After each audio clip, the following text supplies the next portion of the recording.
It's finally Friday. It's Friday, Friday. Thank God it's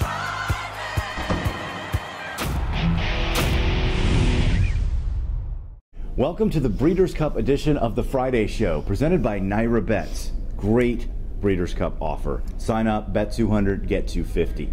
I'm Scott Jagow, along with Ray Pollock at Churchill Downs. Well, Ray, it's finally here. It's Future Stars Friday. The Breeders' Cup is set to get underway.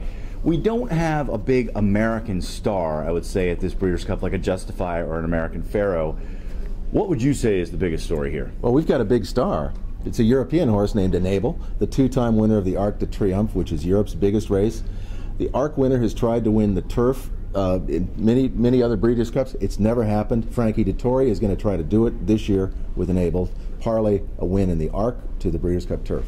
You know, no one has ever done that double, and there's a reason for that. It's difficult. First of all, the Arc is a hard race, and the Breeders' Cup is a difficult race to win as well. And it's the spacing and the time between them, and Dettori addressed that. Well, the Arc was only 3 weeks ago, and it takes a lot out of the horses.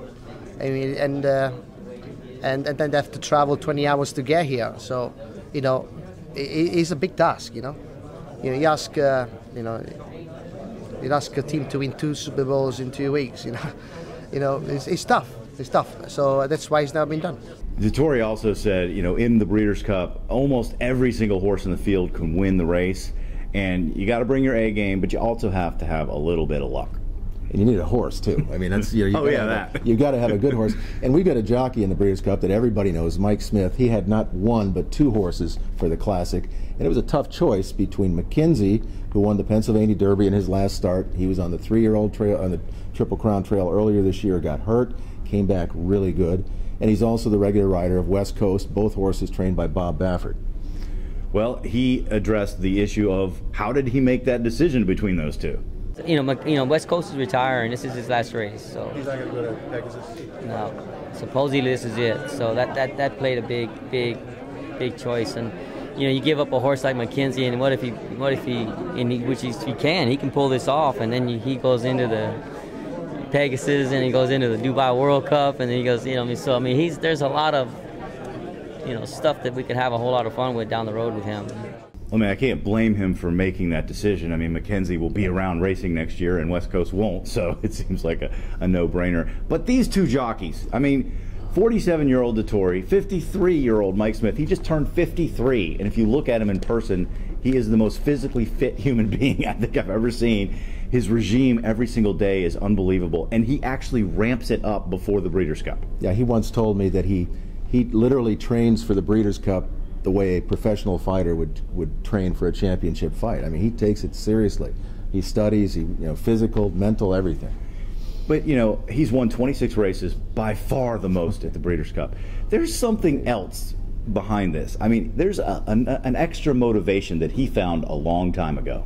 I don't know what it is about Breeders' Cup. Since the first time I watched it on TV, it lit me up, and it lights me up. I mean, I can't wait to get out there. I mean, these races, for some reason, just rise my level, my focus level. Everything just seems to peak. So I'm hoping that happens again. And you can't just make that happen. You try to sometimes, but I wish you could bottle it and just take a swig of it every time you know these big races come up, but it just doesn't. I think the international flair to it is what does it, is what adds that extra, you know, because not only are you beating the best horses in America or in your region, you know, where you're from, you know, whether it be West Coast, East Coast, or you know, Midwest, you know, you're beating the best in the world. And there's something about beating the best in the world. You can always say, well, I'm the best in the United States, but when you say you're the best in the world, that's Muhammad Ali stuff, man. Well, there's another horse in the Classic by the name of Yoshida, a Japanese bred owned by Windstar Farm and some partners. And then there's yet another horse, Mind Your Biscuits, who's owned by Yoshida. That's the leading racing family in Japan. He'll actually be going to Japan after his racing career here is over. And he's a New York bred. He's a New York bred, that's right. And you have Thunder Snow and Mendelssohn, who won in Dubai. So there really is an international flavor to this race. Now, Mind Your Biscuits also, he could have gone on the sprint or the dirt mile. So he's making the leap to 1.25 miles. Again, another intriguing element in this field, and he's one of the favorites. Yeah, he's trying something for the first time, going 1.25 miles. That's a tough task.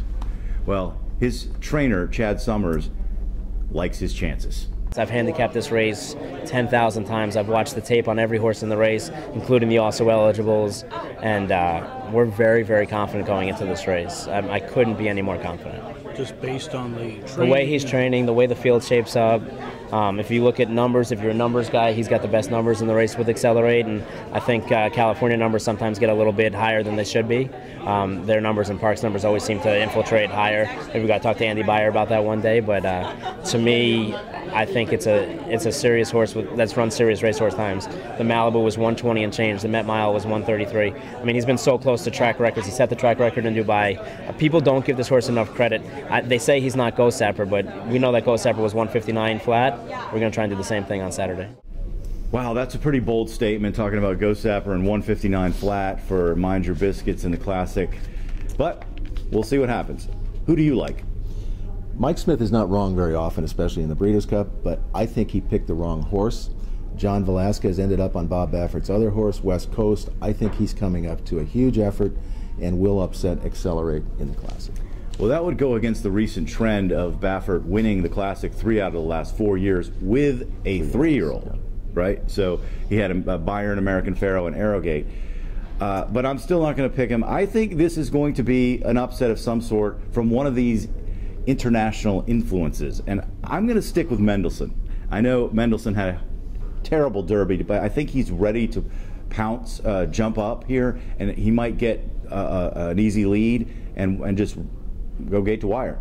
I've been on him since the last Breeders' Cup, so I'm going to stick with Mendelssohn to pull the upset in the Breeders' Cup Classic.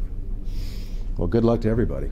All right, that's going to do it for the Breeders' Cup edition of the Friday Show, presented by NYRA Bets. When you sign up, you know you got to do your Breeders' Cup wagering. You bet 200, you get 250.